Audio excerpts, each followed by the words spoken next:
زوجہ تھکاوٹ کی وجہ سے شوہر کو قریب آنے سے منع کر سکتی ہے۔ اگر گھر کے کام کاج کی وجہ سے، تھکاوٹ کی وجہ سے عورت اپنے شوہر کو قریب نہ آنے دے تو کیا ایسا کرنا بھی گناہ ہوگا؟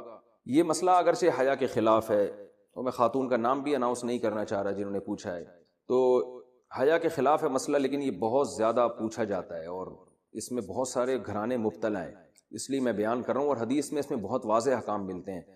آپ صلی اللہ علیہ وسلم نے فرمایا جو عورت شوہر کو قریب نہ آنے دے اور شوہر اس کی وجہ سے ناراض ہو کے سو جائے تو اس عورت پر پوری رات فرشتے لعنت کرتے ہیں۔ بہت شدید وعید ہے۔ وجہ اس کی ظاہر ہے کہ اللہ نے مرد میں یہ سیکشول ڈیزائرز بہت زیادہ رکھی۔ اگر عورت اپنے شوہر کا اس معاملے میں ساتھ نہیں دے گی تو مرد کے قدم جائیں گے گناہوں کی طرف۔ وہ دفتر میں لڑکیوں کو دیکھے گا، وہ ٹھرکی بنے گا جو کہ بن رہے ہیں آج کل۔ تو عورت پر لازم ہے کہ وہ زینت اختیار کرے اور مرد کو کسی اور کے پاس جانے کے قابل نہ چھوڑے، تاکہ مرد بھی اس سے محبت کرے اور وہ ادھر ادھر جو منہ مار رہا ہے اس سے بچے۔ دیکھیں یورپ میں تو اس کو جرم سمجھا جاتا ہے کہ بیوی کی پرمیشن کے بغیر شوہر اس کے پاس چلا جائے، وہ جرم سمجھتے ہیں۔ وجہ اس کی ہے کہ ان کے ہاں بے حیائی کوئی اتنا بڑا جرم ہی نہیں ہے۔ وہ اگر مرد کل دن میں کسی اور کے پاس چلا جائے تو وہ اس کو اتنا سیریس نہیں لیتے۔ اسلام میں تو یہ بہت بڑا جرم ہے کہ آپ کے لیے اللہ نے جس زوجہ کو بنایا آپ اس کے علاوہ کسی اور کے پاس کیوں جا رہے ہیں۔ تو یہ حکمت اس وقت تک حاصل نہیں ہو سکتی جبکہ عورت اس میں اپنے مفاد پر شوہر کے مفاد اور شریعت کے مفاد کو ترجیح نہ دے۔ تو جب تک عورت کو کوئی بیماری نہ ہو، ہاں بیماری ہے تو ایک الگ بات ہے، عورت اگر بیمار نہ ہو تو اس کے لیے جائز نہیں ہے کہ وہ اپنے شوہر کو اپنے قریب آنے سے روک دے۔ تو اصل مسئلہ تو یہی ہے۔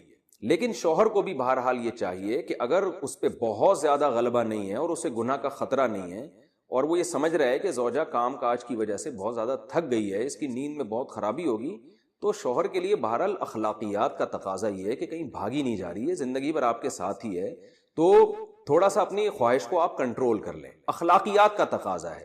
قانون تو ایسے موقع پہ شوہر کا ساتھ دے گا، اسلامی قانون عورت کو برا کہے گا، لیکن اخلاقیات بھی کوئی چیز ہوتی ہیں، بھئی آج کے بجائے صبر کر لو تو اور اپنے آپ کو کنٹرول کر لو۔ تو کبھی کبھار اگر ایسا ہوتا ہے تو شوہر کو چاہیے کہ وہ اخلاقیات کا مظاہرہ کرے اور بیوی کو مجبور نہ کرے، لیکن بہرحال قانون یہی ہے کہ عورت کے لیے اپنے آپ کو روکنا جائز نہیں ہے، کیونکہ اس میں عورت کا کوئی خاص نقصان بھی نہیں ہوتا۔ انرجی تو مرد کی یوٹیلائز ہوتی ہے بہت زیادہ، تو عورت جس کا زیادہ نقصان نہیں ہو رہا اور مرد جس کا بیڑا غرق ہونے کا خطرہ ہے، اس کی نیند خراب ہو سکتی ہے رات کی اور پھر اگلے دن اس کو گناہ کا خطرہ ہے۔ جب انسان کی ڈیزائرز پوری نہیں ہوتی وہ تو بعض دفعہ درندہ بن جاتا ہے۔ یہ جو آج کل اتنے واقعات ہو رہے ہیں ریپ کے اور جو قتل کے واقعات ہو رہے ہیں اور یہ جو بدماشیاں پھیل رہی ہیں، یہ زیادہ تر انہی لوگوں کی ہے جن کی یہ حلال طریقے سے خواہش پوری نہیں ہو رہی اور وہ مطمئن نہیں ہو پا رہے، تو وہ پھر اس طرح کی حرام کاریوں کی طرف جاتے ہیں۔ تو اس لیے شریعت نے بہرحال حکم دیا ہے کہ اس معاملے میں عورت شوہر کا ساتھ دے۔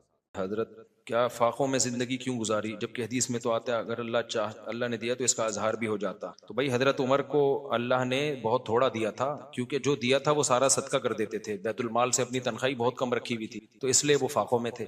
جب اللہ دے تو پھر ظاہر کرے نا، جب اللہ نے دیا ہی نہیں ہے، رزق میں تنگی دی ہے تو پھر کیسے ظاہر کرے گا؟ انہوں نے اس پہ گزارا کیا۔ امام ابو حنیفہ کے مقلد اگر سب سے زیادہ ہیں تو چاروں اماموں میں، تو پھر رفع الیدین کرنے والے زیادہ کیوں ہیں دنیا میں؟ یہ بات غلط ہے، رفع الیدین نہ کرنے والے دنیا میں زیادہ ہیں، صحیح ہے نا؟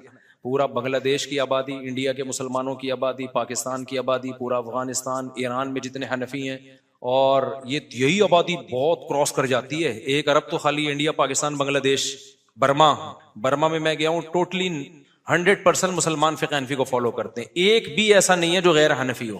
یہ سب وہ جگہیں جہاں قدیم اسلام آیا۔ اسی طرح میں بخارا گیا، سمرقند گیا، ازبکستان گیا، پھر ترکی ٹوٹلی حنفی ہے، الا یہ کہ بارڈر جو شام کا، پھر شام میں آدھے حنفی ہیں آدھے شافی ہیں۔